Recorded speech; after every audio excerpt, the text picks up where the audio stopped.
দাদা শুনতে পাচ্ছেন? হ্যাঁ স্যার, রেকর্ডিং অন হয়েছে। ওকে,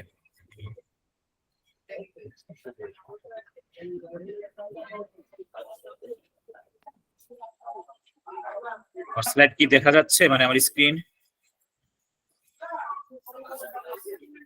জি স্যার, দেখা যাচ্ছে।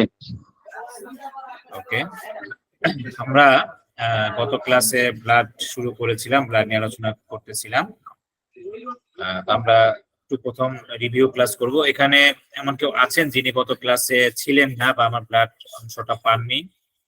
তো আছেন এরকম? স্যার, আমি গত কয়েকদিন আমার মোবাইলের প্রবলেম হওয়ার কারণে আমি ক্লাসগুলো করতে পারি নাই। আচ্ছা, ঠিক আছে। আর কেউ আছেন গত ক্লাস করতে পারেননি আমার ফিজিওলজি? জি স্যার, আমি করতে পারি না স্যার। ওকে, ঠিক আছে। আর যারা করেছেন তাদের আমরা একটু রিভিশন করব। প্রথমত হচ্ছে ব্লাড। এটা আসলে এমন জিনিস, আমাদের আসলে অ্যানাটমি, ফিজিওলজি, প্যাথোলজি এগুলো হচ্ছে মূলত কম্বাইন্ড। হ্যাঁ, এগুলো বেসিক মেডিকেল সায়েন্স, তো এগুলো সব জায়গাতে লাগবে। অ্যানাটমির অংশ ফিজিওলজি লাগবে, ফিজিওলজিটা প্যাথোলজিতে লাগবে, প্যাথোলজিটা আবার অ্যানাটমি ফিজিওলজি না বুঝলে প্যাথোলজি বোঝা যাবে না। এই জন্য এগুলো সব আসলে কম্বাইন্ডলি পড়ানো হয়। যেহেতু এটা একটা সাবজেক্ট, আমাদের পরীক্ষা অংশগ্রহণ করতে হয়, সেই কারণে মূলত আমরা আসলে আলাদা করে অ্যানাটমি পড়ি, আলাদা করে ফিজিওলজি পড়ি, আলাদা করে প্যাথোলজি পড়ি, পরীক্ষা অংশগ্রহণ করি। তো আমরা আসলে আজকে ব্লাড সম্পর্কে আলোচনা করব। ব্লাড হচ্ছে কি? Blood is a specialized fluid connective tissue. Bangla হচ্ছে রক্ত বিশেষ এক ধরনের তরল যোজক কলা। আমরা জানি আমাদের বডিতে 4 ধরনের টিস্যু আছে। কি কি ছিল যারা ক্লাস করেছেন? প্রথম হচ্ছে ইপিথেলিয়াল টিস্যু, তারপর হচ্ছে কানেকটিভ টিস্যু, তারপরে muscle tissue and nervous tissue. তাহলে ব্লাডটা হচ্ছে আমাদের একটা কানেকটিভ টিস্যু। সেটা কিরকম? ফ্লুইড, তরল, স্পেশালাইজ বিশেষ এক ধরনের তরল যোজক কলা, কানেকটিভ টিস্যু। এর কিছু বৈশিষ্ট্য আছে, যেমন কালার হচ্ছে রেড। কেন রেড হয়? হিমোগ্লোবিন নামক এক ধরনের রঞ্জক পদার্থ বলি, কালারিং ম্যাটার। এই কালারিং ম্যাটারের কারণে আমাদের রক্তটা লাল দেখায়। এই কালারিং ম্যাটারের নাম হচ্ছে কি? হিমোগ্লোবিন। এটা রক্তের একটি উপাদান। ভলিউম হচ্ছে আয়তন, অ্যাবাউট 5 লিটার ইন অ্যাডাল্ট। প্রাপ্তবয়স্কদের দেহে প্রায় 5 লিটারের মতো রক্ত থাকে। পিএইচ, রক্তের পিএইচ হচ্ছে 7.4, এর জন্য হচ্ছে স্লাইটলি অ্যালকালাইন। এখন প্রশ্ন হতে পারে যারা গত ক্লাস করেনি যে হোয়াট ইজ পিএইচ? পিএইচ জিনিসটা আসলে কি? এই পিএইচ হচ্ছে এক ধরনের একটা স্কেল আর কি। আমাদের যত জৈবিক বস্তু আছে বা পদার্থ আছে,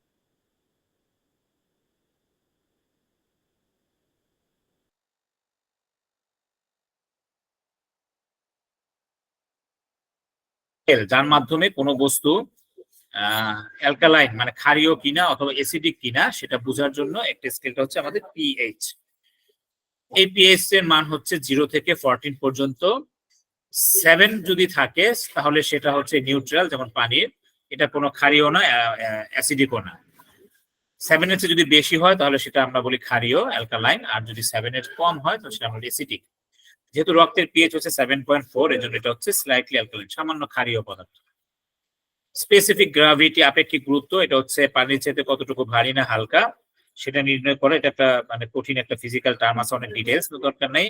আমরা বুঝি পানির চেয়ে এটা কি বেশি না কম। এটা বাংলা বলে আপেক্ষিক গুরুত্ব। এটা ফিক্সড 1.061। এই কারণে এটা পানির মধ্যে নিমজ্জিত থাকে, মানে ডুবেও না ভাসেও না, একটু তলে গিয়ে ঘুরপাক খেতে থাকে। এটাকে বলা হয় নিমজ্জিত থাকা। এই হচ্ছে আমাদের রক্তের পিএইচ এবং স্পেসিফিক গ্রাভিটি। এরপর হচ্ছে কি ভিসকোসিটি বা সান্দ্রতা বা চটচটে ভাব বা আঠালো ভাব। এটা পানির চাইতে প্রায় 5 গুণ বেশি ভিসকাস, মানে একটু চটচটে থাকে। এবং এর টেস্ট হচ্ছে কি সল্টি, লবণাক্ত। এই হচ্ছে ব্লাডের প্রপার্টিজ বা তার কিছু বৈশিষ্ট্য। আমরা গত ক্লাসে এই পর্যন্ত পড়েছিলাম। আজকে আমরা দেখবো ফাংশনস অফ ব্লাড, রক্তের আসলে কাজটা কি। অনেকগুলো কাজ থাকে, এখানে 12টা পয়েন্ট উল্লেখ করেছি। তো আমরা এই 12টার আগে আমরা রক্তে মূলত 3টা ক্যাটাগরিতে ভাগ করতে পারি। একটা হচ্ছে ট্রান্সপোর্টেশন, একটা হচ্ছে রেগুলেশন, একটা হচ্ছে প্রিভেনশন।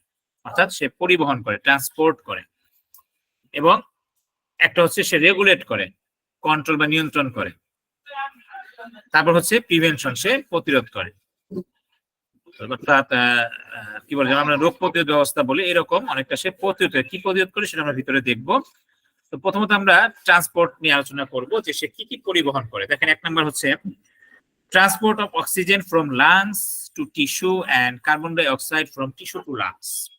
আমরা যেটাকে বলি রেসপিরেটরি গ্যাস, আমরা শ্বাসের সময় অক্সিজেন গ্রহণ করি, আবার শ্বাস ছাড়ার সময় কার্বন ডাই অক্সাইড ত্যাগ করি। এই যে যখন আমরা শ্বাস গ্রহণ করি, এই শ্বাসের সাথে আমরা অক্সিজেনটা আমাদের ফুসফুসে নেই, এই ফুসফুস থেকে রক্তের মাধ্যমে আমাদের প্রত্যেকটা টিস্যুর ভিতরে সেলের মধ্যে রক্তে এই অক্সিজেনটাকে পৌঁছে দেয়। ঠিক বিপরীত ক্রমে প্রত্যেকটা টিস্যু হতে উৎপাদিত কার্বন ডাই অক্সাইড গ্যাস সে কি করে বের করে ফেলে। তাহলে সে রক্ত কি করে ক্যারি করে নিয়ে ফুসফুসে নিয়ে এসে ফুসফুস থেকে বাইরে বের করে দেয়। তাহলে এই ট্রান্সপোর্টেশন কাজটা রক্ত করে। 2 নম্বর হচ্ছে transport of nutrients absorbed by the GI tract to the cell. অর্থাৎ আমাদের যে গ্যাস্ট্রো ইন্টেস্টিনাল ট্র্যাক্ট, হ্যাঁ, অর্থাৎ আমাদের যে পরিপাক তন্ত্র বা পরিপাক যে নালী আছে, বুক থেকে শুরু করে একদম এই পায়খানা রাস্তা পর্যন্ত যে আমাদের নালীটা, এই নালীর বিভিন্ন পর্যায়ে ধাপে ধাপে আমরা যে খাবারগুলো খাই, পুষ্টিগুলো খাই, সেই পুষ্টি উপাদানগুলো সে কি করে অ্যাবজর্ব করে। অ্যাবজর্ব করার পর সে কি করলো, ব্লাডে দিয়ে দিল। এই ব্লাড প্রত্যেকটা সেল টু সেলে গিয়ে ওই পুষ্টিগুলোকে পৌঁছে দেয়। এটা হচ্ছে তার ট্রান্সপোর্টেশন। 3 নম্বর হচ্ছে ট্রান্সপোর্ট অফ, জি বলেন। অ্যাবজর্ব বলতে কি কোনো মানে কোনো থেকে কোনো কিছু থেকে আরেকটা বস্তুতে রূপান্তরিত করা এমন কিছু? না, অ্যাবজর্ব শব্দটা হচ্ছে শোষণ করা। যেমন ধরেন আপনি শোষণ করে। একটা পানি পড়লো, পানি আপনি একটা স্পঞ্জ দিয়ে একটা টিস্যু দিয়ে পানিটাকে মুছে ফেললেন, টিস্যুটা কি করে পানিটাকে শুষে নেন, এটা হচ্ছে অ্যাবজর্ব করা। তাহলে আমাদের এই যে জিআই ট্র্যাক্ট যেটা, হ্যাঁ, এটা প্রতিটা পার্টে পার্টে আমাদের ধাপে ধাপে খাবারগুলো কি হয়, হজম যে হয়, হজম মানে এটা ডাইজেশন হয়, ভেঙে টুকরো টুকরো হয়ে যায়। ওখান থেকে প্রয়োজনীয় উপাদানগুলো আমার কি করে ওই ইন্টেস্টাইন গুলো মানে জিআই ট্র্যাক্ট গুলো সে অ্যাবজর্ব করে নিয়ে সে ব্লাডে দিয়ে দিল। এবার ব্লাড তার জায়গার মতো গিয়ে পৌঁছায় দেয়, কার কার সেখানে দরকার সেখানে পাঠিয়ে দেয়। স্যার এটাকে এটা তো হচ্ছে স্টোমাকও বলা যায়, জিআই ট্র্যাক্টকে তো স্টোমাকও বলা যায় নাকি? জিআই ট্র্যাক্ট বলতে আমার মুখ থেকে অ্যানাস পর্যন্ত যে রাস্তাটা, টোটালটা হচ্ছে আমাদের জিআই ট্র্যাক্ট। এখানে প্রতিটা ধাপে ধাপে কম বেশি আমাদের যে উপাদানগুলো সেটা শোষিত হয়, অ্যাবজর্ব হয়। জি স্যার, ক্লিয়ার স্যার, বুঝতে পারছি। ওকে, এরপর হচ্ছে transport of metabolic waste product. বজ্র পদার্থ সেটাকে কি করে রক্ত ট্রান্সপোর্ট করে, পরিবহন করে বিভিন্ন অঙ্গের মাধ্যমে আমাদের বডি থেকে বাইরে বের করে দেয়। তাহলে এই ওয়েস্ট প্রোডাক্টটাও ক্যারি করে কে, ব্লাড। যেমন হতে পারে কিডনি, কিডনি থেকে প্রস্রাবের মাধ্যমে, যেমন প্রস্রাব যে তৈরি হয় এটা কিন্তু ব্লাড থেকে কিডনিতে গিয়ে ছাকার মাধ্যমে প্রস্রাব তৈরি হয়, কিডনি থেকে বাইরে বের হয়ে যায়। লাংস, লাংসের মধ্যে আমাদের যে মিউকাস গুলো কফের মাধ্যমে, থুতুর মাধ্যমে অনেক সময় লাংস থেকে বের হয়, অথবা যে কার্বন ডাই অক্সাইড গ্যাস যেটা বের হয়, এটা হচ্ছে আমাদের কি ওয়েস্ট প্রোডাক্ট। স্কিন থেকে ঘামের মাধ্যমে বের হচ্ছে, ইন্টেস্টাইন থেকে কি বলে আমাদের যে কোলনের মাধ্যমে রেকটাম দিয়ে কি হচ্ছে মল বের হচ্ছে, এগুলো হচ্ছে সব ওয়েস্ট প্রোডাক্ট। এই ওয়েস্ট প্রোডাক্ট গুলো রক্ত কি করে ক্যারি করে করে করে নিয়ে জায়গার মতো পৌঁছে দেয়, সেখান থেকে আমাদের বডির বাইরে বের হয়ে যায়। এরপরে হচ্ছে গিয়ে ট্রান্সপোর্ট অফ এনজাইম। আমাদের এই যে খাবারগুলো পরিপাক করার জন্য, হজম করার জন্য কি করা হয়, বিভিন্ন ধরনের এনজাইম, কেমিক্যাল সাবস্টেন্স, এগুলো কাজ করে। এই এনজাইম গুলো রক্তের মাধ্যমে ওই জায়গা মতো পৌঁছে যায়, সেই এনজাইম গুলোকে ক্যারি করে হচ্ছে ব্লাড ট্রান্সপোর্টেশন করে। এবং ট্রান্সপোর্ট অফ হরমোনস, স্পেশাল জিনিস আছে আমাদের বডির ভিতরে, হরমোন যারা বিশেষ বিশেষ কাজ করে। এই হরমোন গুলো এন্ডোক্রাইন গ্ল্যান্ড নামক এক ধরনের গ্ল্যান্ড থেকে নিঃসৃত হয়। সে নিঃসৃত করার পর রক্তে পাঠিয়ে দেয়, রক্ত কি করে সেই হরমোন গুলোকে ক্যারি করে করে নিয়ে গিয়ে জায়গা মতো পৌঁছে দেয়, যে কোথায় কোন অর্গানকে লাগবে। ঠিক আছে, এই হচ্ছে আমাদের 5টা আমরা ট্রান্সপোর্টেশনের কাজ পেলাম রক্তে। একটা প্রশ্ন ছিল, সবাই বলেন। ওই জিআই ট্র্যাক্টটা কি, ওটা কি গাট কি, মানে পুরোটা যদি আমি বলি তাহলে কি হয়, মানে জিআই বলতে কি বোঝায়? জিআই বলতে হচ্ছে গ্যাস্ট্রো ইন্টেস্টিনাল ট্র্যাক্ট, বাংলায় বলা হয় পরিপাক নালী বা পৌষ্টিক নালী। এটা আর একটা নাম আছে, যেমন হচ্ছে আমরা এলিমেন্টারি ট্র্যাক্ট বলি অথবা ডাইজেস্টিভ ট্র্যাক্ট বলি। এটা আমরা পড়বো আলাদা করে, যখন ডাইজেস্টিভ সিস্টেম করবো ওখানে আমরা এটা পাবো। এনজাইমস এর কাজটা কি? এনজাইম হচ্ছে এক ধরনের কেমিক্যাল সাবস্টেন্স। সাধারণত এরা এই যে খাবারগুলোকে পরিপাক করার জন্য এই পদার্থগুলোকে লাগে, যেখানে হচ্ছে খাবারটা কি করে খুব দ্রুত আমাদের ডাইজেশন হয়, হজম হয়। এই ধরনের সাবস্টেন্স বলে এনজাইম। এরা কি করে হেল্প করার পর বিক্রিয়া শেষে এরা নিজের অপরিবর্তিত থাকে, এটাকে অনেকটা প্রভাবকের মতো কাজ করে এনজাইমগুলো। আর ওই যে ঠিক আছে। এন্ডোক্রাইন আটা মানে কি এক্সট্রোক্রাইন না কি ধরনের একটা আছে বোধহয়। এক্সোক্রাইন মানে গ্ল্যান্ড, এটা আমরা গ্ল্যান্ড করব আমাদের যে আমরা ফার্স্ট ক্লাসের সময় আমি 11টা সিস্টেম সম্পর্কে বলেছিলাম, আমরা চেষ্টা করব ওইভাবে ধাপে ধাপে প্রত্যেকটা সিস্টেম আলোচনা করার জন্য ইনশাআল্লাহ, তখন এই জিনিসগুলো ক্লিয়ার পাবেন। হ্যাঁ, এই গ্ল্যান্ডটার সংজ্ঞা কি আগে বলেছিলেন? না, এটা যখন আমরা এন্ডোক্রাইন সিস্টেম পড়াবো তখন আমরা সংজ্ঞা বলবো। আচ্ছা, এখানে হচ্ছে জাস্ট আমাদের রক্ত হচ্ছে হরমোন নামক এক ধরনের কেমিক্যাল সাবস্টেন্স বহন করে, যেটা এন্ডোক্রাইন গ্ল্যান্ড নামক এক ধরনের গ্ল্যান্ড থেকে নিঃসৃত হয়। আপাতত যতটুকু জানেন, ডিটেইলস আমরা ওখানে ওই সিস্টেমে গিয়ে পড়বো। ক্লিয়ার? Thank you. এবার হচ্ছে ব্লাডের কাজ হচ্ছে রেগুলেশন করা, সে নিয়ন্ত্রণ করে, রেগুলেট করতে নিয়ন্ত্রণ করা। যেমন আমরা ফ্যানের রেগুলেটর চালাই, মানে কি ফ্যানটাকে কন্ট্রোল করে নিয়ন্ত্রণ করি, বাড়াই কমাই। তো ঠিক এরকম এই ব্লাড হচ্ছে এক নম্বর আমাদের ব্লাড প্রেশারটাকে নিয়ন্ত্রণ করে। রক্ত নিজেই তার যে প্রেশার যেটা আছে সেটাকে সে কন্ট্রোল করার চেষ্টা করে, যেন আমাদের প্রেশারটা অলমোস্ট স্বাভাবিক থাকে। যদি কোনো কারণবশত কারো প্রেশার বেড়ে যায় বা কমে যায়, তার মানে সেখানে একটা ডিসঅর্ডার তৈরি হয়, প্যাথোলজিক্যাল কন্ডিশন তৈরি হয়, তখন তার জন্য আমরা চিকিৎসা দেই। তাহলে এই রক্তের কাজ হচ্ছে ব্লাড প্রেশারকে রেগুলেট করা। এরপর হচ্ছে গিয়ে regulate of colloidal osmotic pressure. এটা হচ্ছে এক ধরনের বায়বীয় প্রেশার, যার মাধ্যমে অধিক ঘন বস্তু থেকে কম ঘন বস্তুর দিকে কোনো কিছু ধাবিত হয়, সেটাকে বলে কলোইডাল অসমোটিক প্রেশার। হ্যাঁ, যেমন আমরা অনেকে হয়তো ক্লাস 6-7 এর দিকে একটা পরীক্ষা করেছিলাম, যেটা হচ্ছে গিয়ে ওই একটা পানির বিকারের মধ্যে একটা আলু কেটে তার মধ্যে চিনি বা লবণ দিয়ে রাখলে একটু পর দেখা যায় পানি বা চিনি লবণটা পানি হয়ে গলে গিয়ে উপরে উঠতে থাকে। এই পরীক্ষাটা কি কারো মনে আছে করেছিলেন বা পড়েছিলেন?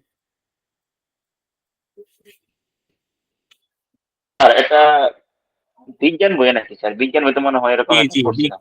হ্যাঁ, বিজ্ঞান বই ছোটবেলার পড়া 6-7 এর দিকে। যাদের বয়স 40 বা 40 এর কাছাকাছি তারা এই ক্লাসটা পাওয়ার কথা, বা 40 আপ যারা অবশ্যই পেয়েছেন। কিন্তু যারা 20-25 বছর বয়সে আছেন তারা পাবেন না, তাদের সময় এটা ছিল না মনে হয়। তো এই যে প্রেশার, এটা হচ্ছে চাপের কারণে। হ্যাঁ, এটা হচ্ছে কোন একটা পর্দা ভেদ করে ঘন বস্তুটা কি করে মানে পাতলা থেকে ঘনর দিকে চলে যায়, টেনে নিয়ে আসে, এটাকে বলে কলোইডাল অসমোটিক প্রেশার। আমি একটা উদাহরণ দিই, আপনাদের ক্লিয়ার হবে। যেমন ধরেন, আপনারা দেখবেন আপনাদের বাসায় যদি কোনো আতর বা সেন্টের যদি বোতল যদি আপনি কি করেন খুলে রেখে দেন ঘরের এক কোণাতে, একটু পর দেখবেন সমস্ত ঘরে সুগন্ধিতে ভরে গেছে, তাই না? হ্যাঁ, এই যে এগুলো হচ্ছে গিয়ে এক রকমের, এই যে এটা যদিও পর্দা ছাড়া, কিন্তু এটা হচ্ছে আমাদের যেমন ব্যাপন প্রক্রিয়া বলে এটাকে, এরকম ব্যাপন, অভিস্রবণ এই শব্দগুলি আমরা পাবো।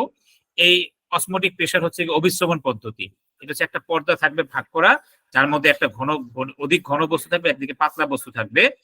তো ওই পাতলা বস্তুটা কি করে অধিক ঘন বস্তুর দিকে যাওয়ার একটা টেন্ডেন্সি থাকে, এটাকে বলা হয় অসমোটিক প্রেশার, কলোইডাল, ছোট ছোট ক্ষুদ্র ক্ষুদ্র কণার মাধ্যমে।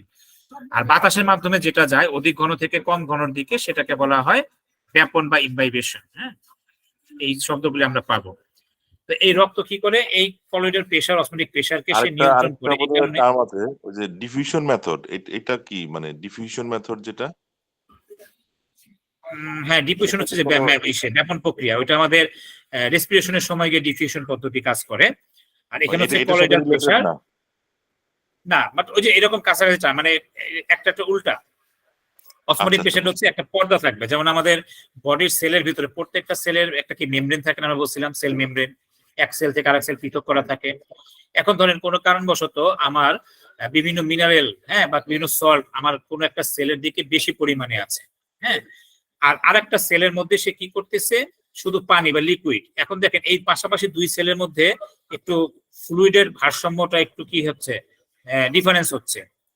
তখন কি করে এই প্রেসারের মাধ্যমে ওই অধিক ঘন থেকে কমের দিকে যাবে, তার মানে কমটাকে টেনে নিয়ে আসবে, পানিটাকে টেনে নিয়ে সে কি করে একটা সমতা রক্ষা করার চেষ্টা করবে, এটা ব্লাড নিয়ন্ত্রণ করে। এটা হচ্ছে কলোইডাল অসমোটিক প্রেশার। এরপর হচ্ছে রেগুলেশন অফ বডি ফ্লুইড, ওই একই রকম ব্যাপার। আমার শরীরের বডি ফ্লুইড যে জলীয় অংশগুলো, পানির অংশটাকে রক্ত নিয়ন্ত্রণ করে, যেখানে পানি দরকার সে পানিটাকে রেখে দেয়, যেখানে পানি দরকার নেই সত্যি পানিটা ওই যে ঘামের মাধ্যমে, কিডনির মাধ্যমে, ইন্টেস্টাইনের মাধ্যমে কি বের করে দেয়। ঠিক আছে, বডি ফ্লুইডের রেগুলেট করে। এরপর হচ্ছে regulation of normal pH of the body tissue, যেটা বললাম যে আমার রক্তের যে অ্যালকালাইন বা অ্যাসিডিক যে একটা ব্যাপার থাকে, যদি কোনো কারণবশত রক্ত অ্যাসিডির দিকে চলে যায় তার মানে আমার পুরো বডি একটা ডিসব্যালেন্স হবে। এটা যেন না হয়, এই রক্ত কি করে নিজে নিজে তার পিএইচ মানটাকে ধরে রাখে বা ঠিক রাখে।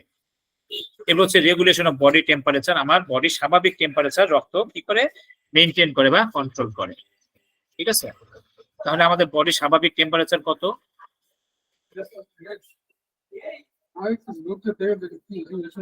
98.4 10টা, আমি একটা ক্লাসে আছি, পাশাকাছে না, তো 10টা দিকে আসেন।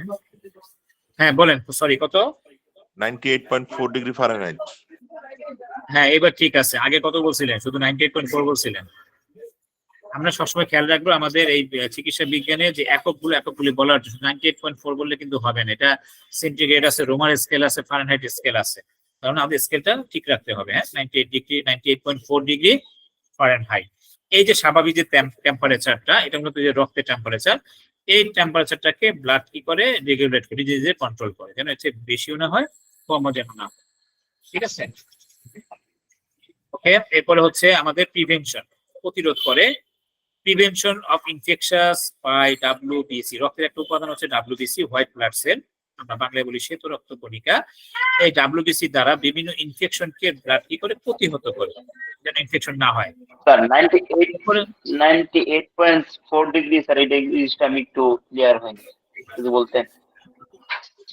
এটা হচ্ছে আমাদের যে বডির স্বাভাবিক টেম্পারেচার, স্বাভাবিক তাপমাত্রা। আমরা থার্মোমিটার দিয়ে জ্বর মাপি না, জি জি জি মাপছে স্যার। কখনো? এই থার্মোমিটারের মধ্যে দেখবেন একটা আছে, এখন দুই দিকে পাওয়া যায়, একটা সেন্টিগ্রেড ফর্মে পাওয়া যায়, আর একটা হচ্ছে আপনার ফারেনহাইট ফর্মে পাওয়া যায়।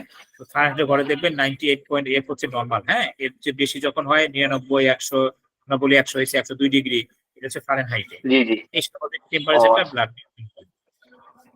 তো বিভিন্ন জি, স্যার। ইনফেকশন থেকে ডাব্লিউবিসি দ্বারা ব্লাড কি করে রোগ প্রতিরোধ করে। এবং prevention of blood loss by initiating coagulation, coagulation মানে হচ্ছে রক্ত জমাট বাঁধা, ক্লট করা। ক্লট বা কোগুলেশন মানে একই, জমাট বাঁধা। দেখবেন আমাদের যদি শরীরে কোথাও কেটে যায়, এই কেটে যাওয়ার পর ড্রপ বাই ড্রপ রক্ত পড়তে থাকে, আপনি যদি কোনো কিছু না করেন, আলটিমেট ভাবে দেখবেন একসময় রক্ত পড়াটা বন্ধ হয়ে যাচ্ছে, ওই জায়গাটা একটু চাকা হয়ে, দলা হয়ে, আঠা আঠা হয়ে যাচ্ছে। এই যে আপনি যে বন্ধ হয়ে গেল, আসলে আপনি না, এখানে আমাদের অনেকগুলো কোগুলেশন মেকানিজম আছে, এগুলো সব ব্লাডের মধ্যেই থাকে। এরা অনেকটা আমাদের ওই যে দমকল বাহিনীর মতো, আগুন লাগছে, আগুন নিবানোর জন্য, মেরামত করার জন্য এরা রেডি।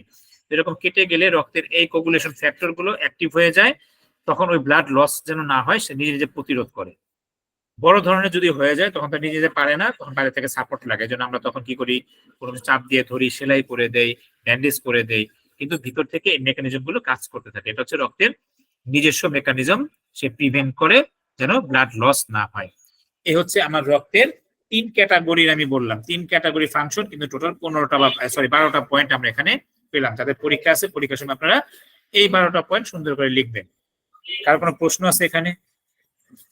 ওই ব্লাড প্রেশার আর আমার একটা প্রশ্ন আছে, স্যার। কলোইডাল অসমোটিক প্রেশার, এই দুটোর মধ্যে ডিফারেন্সটা যদি আরেকটু ক্লিয়ার করতেন। ব্লাড প্রেশারটা হচ্ছে, এটা আমরা পড়বো কার্ডিওভাস্কুলার সিস্টেম যখন আসবে, তখন আমরা আলাদা করে ব্লাড প্রেশারটা বলবো। ব্লাড প্রেশারটা হচ্ছে যে সরাসরি রক্ত যখন হার্ট থেকে বের হয় রক্তনালীর মধ্যে, 15-20 মিনিট পরে আসেন, আমি একটু ক্লাসে আছি। তো এই যে যখন সে বের হয় হার্ট থেকে, তখন আমাদের যে রক্তনালী আছে, আর্টারি, যেটাতে রক্তটা বের হয় হার্ট থেকে, সে রক্তনালীর ওয়ালের মধ্যে সে চাপ দেয়। এটা হচ্ছে আমাদের ব্লাড প্রেশার, যেটা আমরা ওই যে high pressure, low pressure indicate করি। এখানে কখন হাই হবে, কখন লো হবে, আমরা এটা পরবর্তী ধাপে কার্ডিওভাস্কুলার সিস্টেম যখন করবো, ওখানে আমরা এটা আলাদা চ্যাপ্টার আছে ব্লাড প্রেশারের, তখন ওখানে আমরা শিখবো। আর অসমোটিক প্রেশার মানে হচ্ছে যেটা আমার টোটাল বডির ভিতরে যত ফ্লুইড আছে, আমাদের ফ্লুইড বলতে কিন্তু শুধু ব্লাড একটা ফ্লুইড, পানি আছে, এরপরে কিছু মিনারেলস আছে পানির মধ্যে, যেমন খাবার স্যালাইনের মধ্যে আমাদের কিছু সল্ট থাকে না, এরকম সল্টের কিছু মেকানিজম থাকে।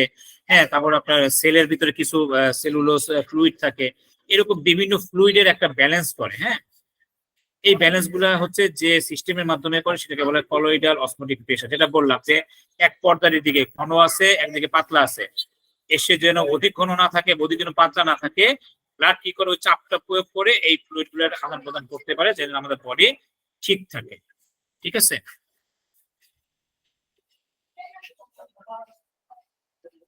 আপনি কি বুঝতে পারছেন প্রেশার দুটো? জি, বুঝতে পেরেছি, স্যার, ধন্যবাদ। জি বলেন। স্যার ডব্লিউবিএস স্যার এটা কি আমি বুঝলাম না সেটা। এটা পরে বুঝবেন, আপাতত বুঝেন। ডাব্লিউবিসি দ্বারা ব্লাড ইনফেকশন থেকে কি করে রক্ষা করে। ডাব্লিউবিসি হচ্ছে রক্তের একটি উপাদান, আমরা একটু পরে পড়ব। জি স্যার। শ্বেতকণিকা ভাই। এই যে চলে আসছি আমরা, হ্যাঁ, কম্পোজিশন অফ ব্লাড।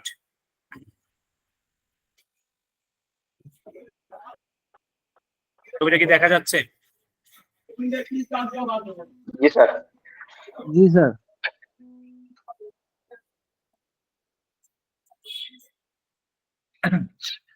দেখেন, কম্পোজিশন অফ ব্লাড মানে হচ্ছে রক্তের উপাদান। রক্তের মধ্যে কি থাকে আসলে, এই চার্টটা যদি ভালো করে বুঝেন, আমরা ইনভেস্টিগেশন আছে না, পরীক্ষা নিরীক্ষা করি না প্যাথোলজির, এই প্যাথোলজির জি স্যার। পরীক্ষা নিরীক্ষা প্রায় 40% আমরা বুঝতে পারবো। এই চার্টটা ছকটা যারা আজকে বুঝতে পারবেন, খাতা কলম নিয়ে নেন, চট করে বলার সাথে সাথে যদি লিখতে পারেন লিখে ফেলবেন। রক্তের উপাদান হচ্ছে জি দুইটি। স্যার, খাতা কলম নিয়ে আসছি। কয়টি? রক্তের উপাদান কয়টি? দুইটি। কম্পোজিশন মানে হচ্ছে রক্তের দুইটি। উপাদান, মানে রক্ত কি দিয়ে তৈরি, বা রক্ত মানে আসলে কি কি আছে রক্তের মধ্যে।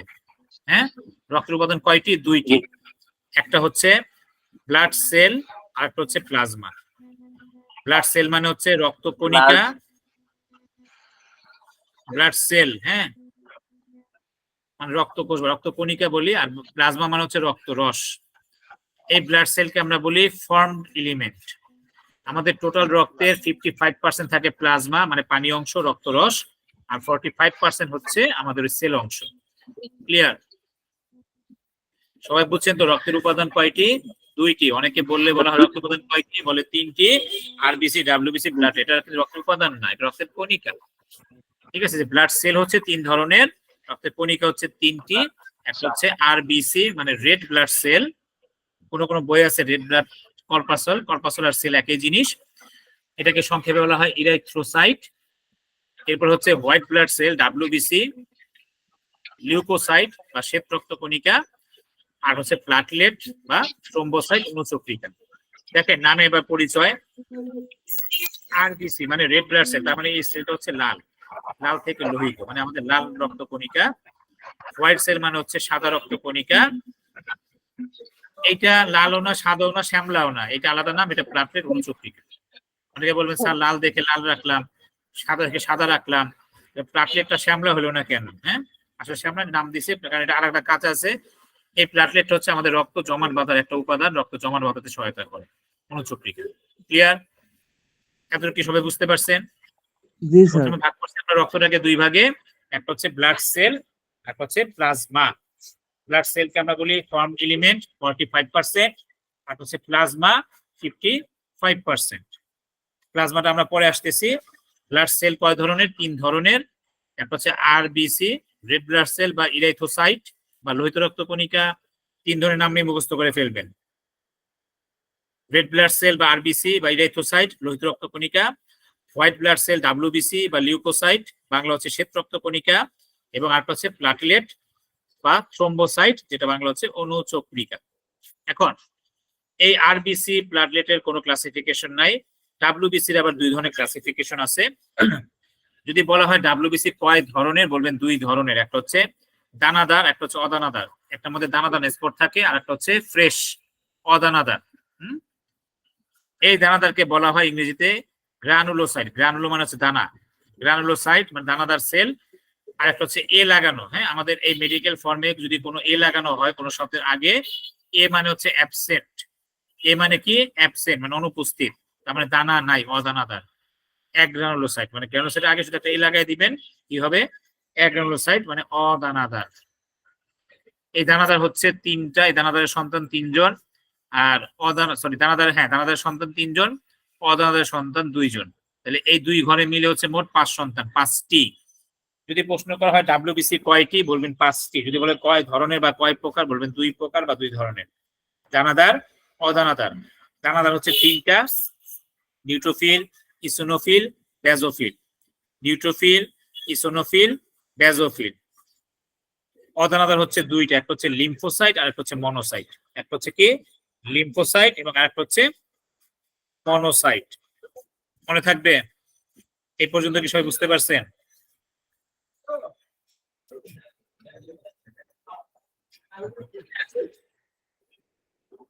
আরো কোনো প্রশ্ন আছে স্যার এখানে? স্লাইডটা যদি আরেকটু বড় হইতো ভালো হইতো তাহলে।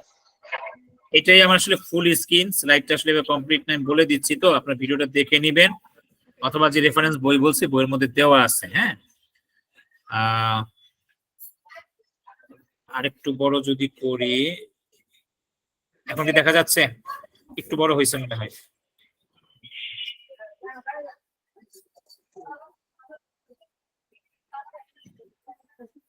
আমি স্ক্রিন একটু বড় করছি, দেখা যাচ্ছে?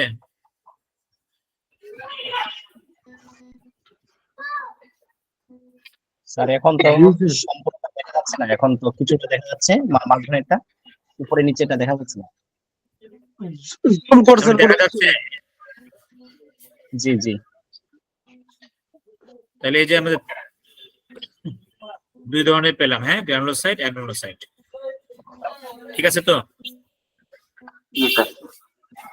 ওকে, এবার আমরা আসি প্লাজমা অংশে। হ্যাঁ, প্লাজমা বা রক্তরস এটা হচ্ছে আমাদের তিন ধরনের, তিনটা ভাগে ভাগ করি আমরা প্লাজমাটাকে। প্লাজমার মধ্যে মূল উপাদান হচ্ছে ওয়াটার। এই যে 55 ভাগ প্লাজমা থাকে, এই 55 ভাগের মধ্যে 90 ভাগ থাকে হচ্ছে ওয়াটার। ঠিক আছে? জি স্যার। আর 10% থাকে হচ্ছে সলিড অংশ। সলিড মানে কি? কঠিন কিছু বস্তু। আর গ্যাস, যেহেতু রক্তের মধ্যে গ্যাস থাকে, তাই না?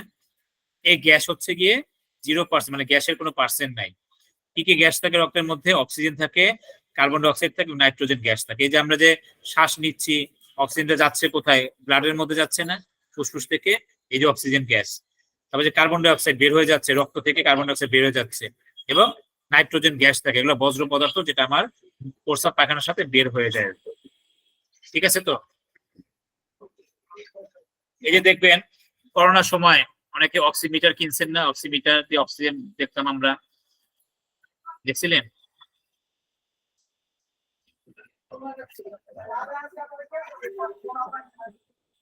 দেখেন নাই মনে হয় কেউ?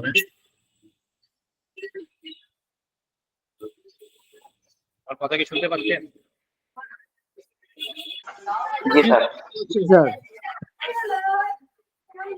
এই যে যখন করোনা হলো, শ্বাসকষ্ট হলো, তখন সবাই কি দেখলো? যে রক্তের ভিতরে অক্সিজেনের লেভেলটা কতটুকু আছে, এটাকে বলা হয় স্যাচুরেটেড অক্সিজেন লেভেল। মানে রক্তের মধ্যে দ্রবীভূত অক্সিজেনের পরিমাণ, যা যখন 92 এর নিচে চলে আসছে, তখন তার সিভিয়ার শ্বাসকষ্ট হয়েছিল, রেসপিরেশন কি হচ্ছে? ফেল হয়ে যাচ্ছিল, তাই না? এটা হচ্ছে 98% থেকে, মানে 96 এর উপরে থাকলে ভালো, 98 99% থাকলে ভালো।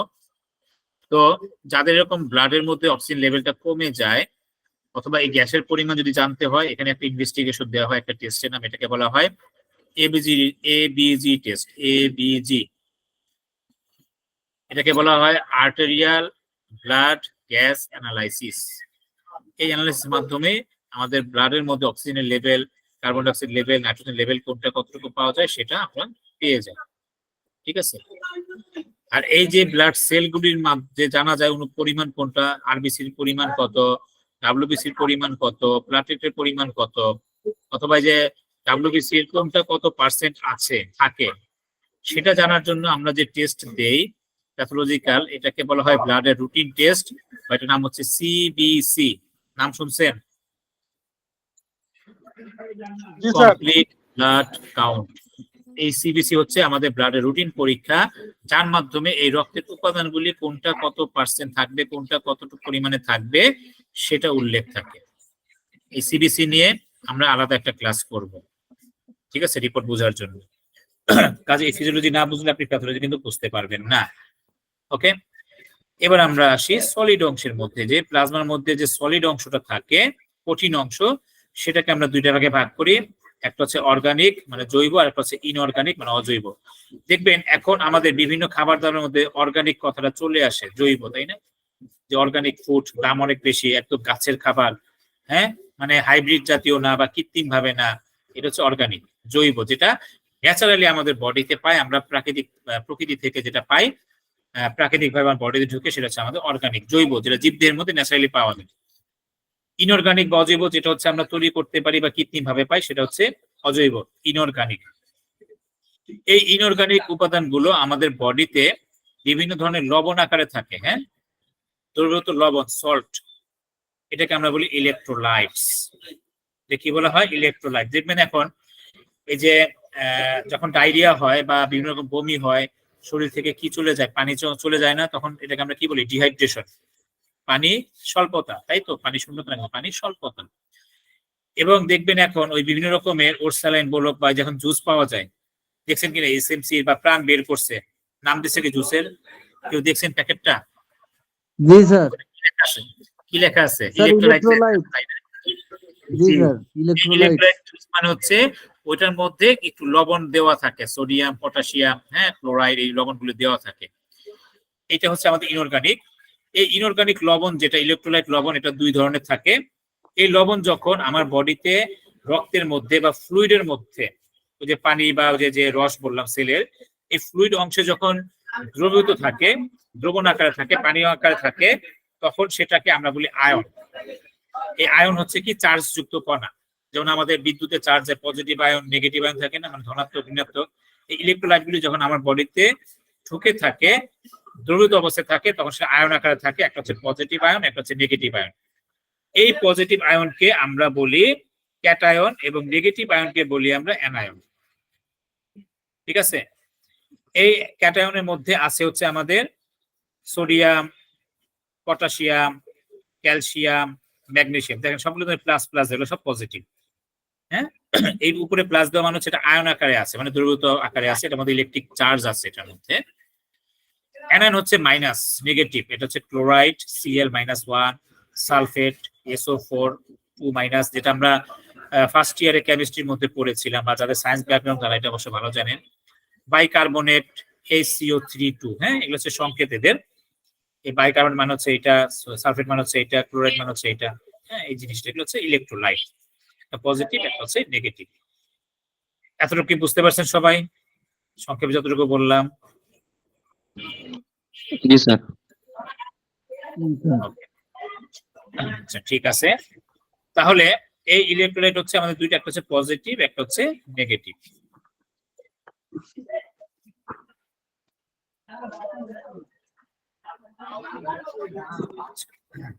এখন আমরা আসি আমাদের এই প্রচলিত ইলেকট্রোলাইট যেটা আসে, আমরা যদি পরীক্ষা করতে দেই, এখানে অনেকগুলো পাইলাম, কিন্তু আমরা sodium, potassium, calcium, magnesium, chloride, sulphate, bicarbonate. কিন্তু দেখবেন যখন ডায়রিয়া রোগী হয়, তখন সময় দেখবেন যাদের বাসায় যদি কোনো স্ট্রোকের রোগী দেখে থাকেন, অথবা কিডনি রোগী যদি দেখে থাকেন, কিডনি ফেল বা কিডনি যাদের সিকেডি আছে, তাদের কিন্তু এই ইলেকট্রোলাইট নামে একটা পরীক্ষা দেয় ল্যাবরেটরিতে। এটা কি দেখছেন?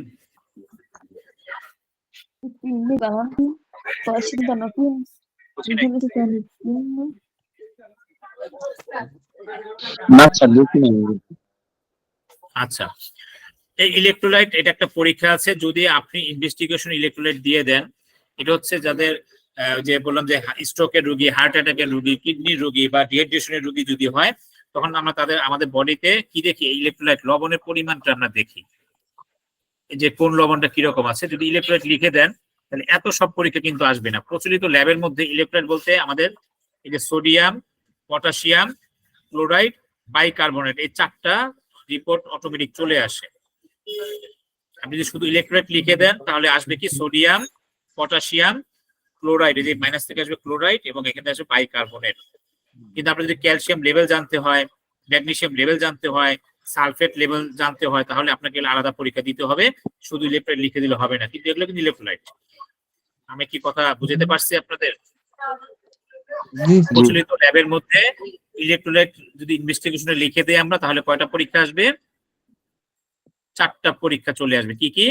সোডিয়াম লেভেল জানতে পারবো, পটাশিয়াম লেভেল, ক্লোরাইড লেভেল, আর হচ্ছে বাইকার্বনেট লেভেল। আমরা পরে আলাদা করে আমরা এই রিপোর্টগুলি নিয়ে একদিন আলোচনা করব, তখন আমরা দেখায় দেবো প্র্যাকটিক্যালি যে কোন রিপোর্টটা করলে কি কি টেস্ট করলে বা কোন রিপোর্টে কি কি আসবে। হ্যাঁ, এরপরে আমরা দেখবো হচ্ছে অজৈব অংশ, জৈব অংশ, অর্গানিক। অর্গানিক লেভেলটা আমরা বডিতে রক্তের মধ্যে 4টা ভাগে ভাগ করি। একটা হচ্ছে প্রোটিন অংশ, একটা হচ্ছে নন প্রোটিন নাইট্রোজেনাস সাবস্টেন্স, মানে প্রোটিন ছাড়া, এটা বজ্র পদার্থ, নাইট্রোজেনাস সাবস্টেন্স, নিউট্রিয়েন্টস অংশ, পুষ্টি, এবং আদার্স। তো প্রোটিনের মধ্যে থাকে এগুলো হচ্ছে প্রোটিন, অ্যালবুমিন, গ্লোবুলিন, ফিব্রিনোজেন এবং প্রোথ্রম্বিন হচ্ছে protein. Non protein nitrogenous substance এর মধ্যে থাকে হচ্ছে urea, uric acid, creatinine, creatine, ammonium, xanthine, hypoxanthine. Just নামগুলি আজকে পরিচিত হন। এই ক্লাসটা ধাপে ধাপে আমি আরেকদিন নেব, কারণ এটা একদিনে, এটা অনেক বড় একটা ক্লাস, একদিনে সম্ভব না। আজকে শুধু আমি জাস্ট রক্তের উপাদানগুলোর মধ্যে কি কি আছে এটা দিলাম। এখানে আরো অনেক কথা আছে, সেটা আমি আবার আরেক ক্লাসে ধাপে ধাপে ধাপে বলে দেবো। শুধু এই অংশটুকুর জন্য আমার পুরো একটা ক্লাস লাগবে। হ্যাঁ, এটা আমি আলাদা করে আবার একটা নেব। পুষ্টি উপাদানগুলোর মধ্যে আছে আমাদের glucose, amino acid, fatty acid, triglyceride, cholesterol, vitamin. অন্যান্য সাবস্টেন্সের মধ্যে আছে মেটাবলিক এনজাইম, অ্যান্টিবডি, হরমোন। এগুলো সব হচ্ছে প্রত্যেকটা আমাদের পৃথক পৃথক রক্তের পরীক্ষা হয়। আপনারা যদি কারো কাছে ইনভেস্টিগেশন স্লিপ থাকে কোনো হসপিটালের বা ল্যাবের, ওখানে দেখবেন এই সবগুলো নামে আমাদের পরীক্ষা আছে। এখান থেকেই রক্তের বললাম না যে 80 ভাগ পরীক্ষা আমাদের এখানে চলে আসবে, এবং আমি টোটাল প্যাথোলজি 40 ভাগ এখানে বুঝতে পারবো। এই ছিল আমাদের আজকের কম্পোজিশন অফ ব্লাড এটা ক্লাস। কারো কোনো প্রশ্ন আছে এই ক্লাসটা আরেকদিন লাগবে আরেকটু ভালো মতো বোঝার জন্য। বাট যতটুকু আমি আলোচনা করলাম, আপনাদের কারো কোনো প্রশ্ন আছে কিনা এর মধ্যে বলেন। আসসালামু আলাইকুম স্যার, আমার একটা কথা আছে বলেন। স্যার। বলছিলাম যে এটা কি স্যার ওই যে আপনাকে বললেন যে কাইয়ুম স্যারের ফিজিওলজি একটা বই, স্যার ওই বইটা যদি কিনি তাহলে ওই বইয়ের মধ্যে এগুলো থাকবে না? এগুলো আছে, হয়তো একটু অন্যভাবে আছে, হয়তো এরকম ভাবে গুছানো নাই, কারণ আমি এগুলো তো করেছি অনেকগুলো বই মিলিয়ে। হ্যাঁ, তা আপনি দেখতে পারেন বেসিক জিনিসগুলি সব পাবেন, ঠিক আছে? জি স্যার। হয়তো এটা ডিটেলস ভাবে লেখা আছে, তো পাবেন, কম বেশি ধারণা পাবেন। আপনারা একটু বইগুলো ঘাটাঘাটি করবেন, কারণ শুধু স্লাইড দিয়ে তো হবে না, বইও পড়তে হবে। তারপরে যদি কোনো কোশ্চেন থাকে আমরা আপনার ক্লাসে সংশ্লিষ্ট টিচারের সাথে আলোচনা করবেন, জি আমরা চেষ্টা করবো ওখানে উত্তর দেওয়ার জন্য। আর কারো কোনো জি প্রশ্ন স্যার। আছে? জি স্যার, বলছিলাম এই যে বেসিক যে আপনার হলো ফিজিওলজি যে সাবজেক্টটা, এর জন্য কি কোনো বই আছে গুগলে? আমরা আমরা বলেছি গুগলে তো অনেক বই পাবেন। এটার জন্য আমরা আপাতত রেফারেন্স হিসেবে বলেছিলাম কাইয়ুম বা আতিক স্যারের আপনি অ্যানাটমি ফিজিওলজি বই দুটো কালেক্ট করে নেবেন। হ্যাঁ, স্যার এটা কোথায় পাবো স্যার? এটা আপনি নীলক্ষেতে মেডিকেল বইয়ের দোকানগুলোতে পাবেন। যে বললে হবে যে আতিক স্যারের বা কাইয়ুম স্যারের অ্যানাটমি ফিজিওলজি বই, এই রকমারিতে পাওয়া যাবে? দুইটা আমার তো বাসা, স্যার আমার সার্চ বাসা করে তো অনেক দেখতে পারেন। প্রত্যন্ত এলাকা। আমার ঠিক আইডিয়া নাই রকমারিতে পাবেন কিনা, পাওয়া যাওয়ার কথা। হ্যাঁ, ঠিক আছে, আজকে এই পর্যন্তই থাকলো। যতটা রেকর্ড অফ করতে পারেন, যেহেতু আর 10 মিনিট পরে আপনাদের অন্য একটা লিঙ্ক, আপনারা ঢুকে একটু অপেক্ষা করবেন। যদি আলামিন মির্জা স্যারের যদি নেটওয়ার্ক ঠিক থাকে উনি আসবে, যদি না